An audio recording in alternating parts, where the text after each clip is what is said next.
Добър вечер на всички.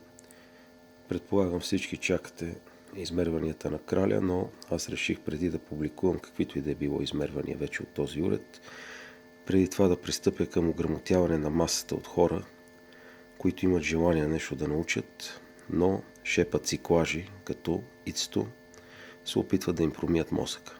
И така, Ице, урок номер 2. За циклещите и опитващите се да прецакат работата. Така, започваме. Ето виждате, това са показанията на входно напрежение, нелинейни изкривявания на моята преносна среда и честотата на тока. От тук пристъпваме към самодиагностика на уреда. Въпросната самодиагностика не е необходимо да се случва с кабел, поради проста причина, че уреда има възможност да направи байпас сам в себе си и да се самодиагностицира или да се самоизмери.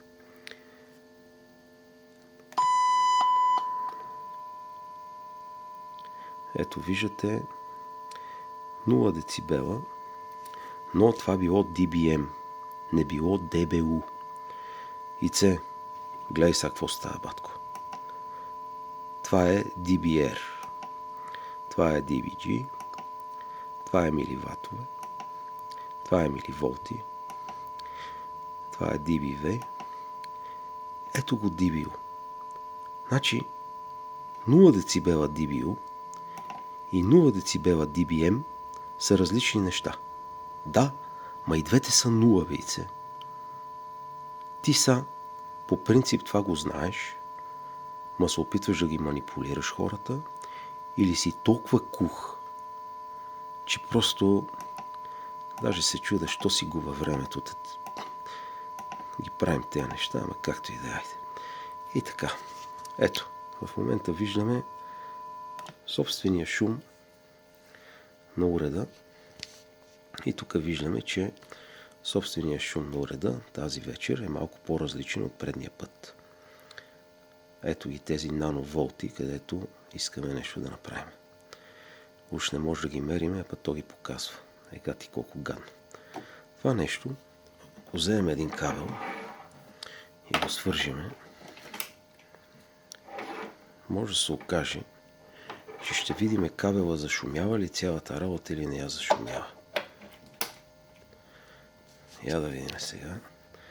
Имаме тези са циклачетата. Оп! Я да видим. Че този кабел е било по-хубаво, отколкото вътре като минава. Ето, това е през кабелчето. Генератора подава, вкарва. А това е отвътре през реленцата. Какво излиза? През реленцата шуми повече. Виж ли, вице? Имаш повод да кажеш, че пресижена е тресня.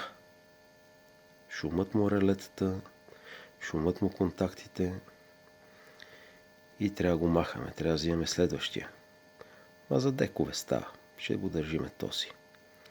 И така, урок номер 2 за циклаши. Показно. Махаме ги тези работи. От тук.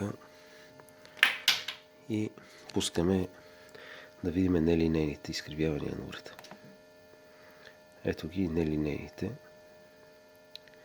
които са хоп.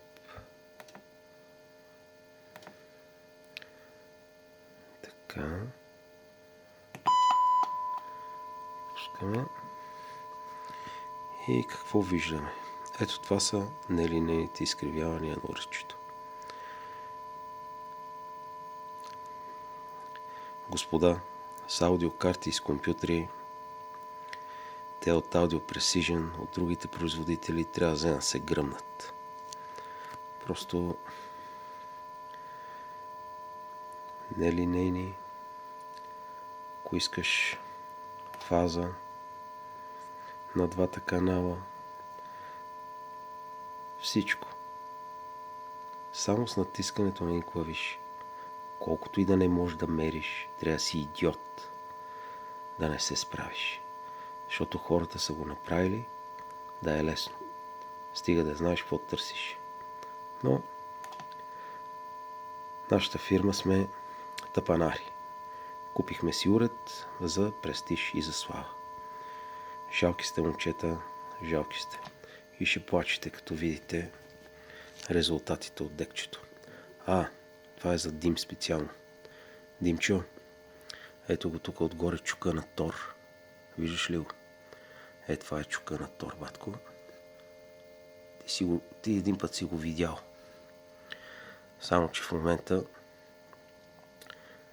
с космич захранването нещата са коренно различни. Момчета, имате време за дискусии.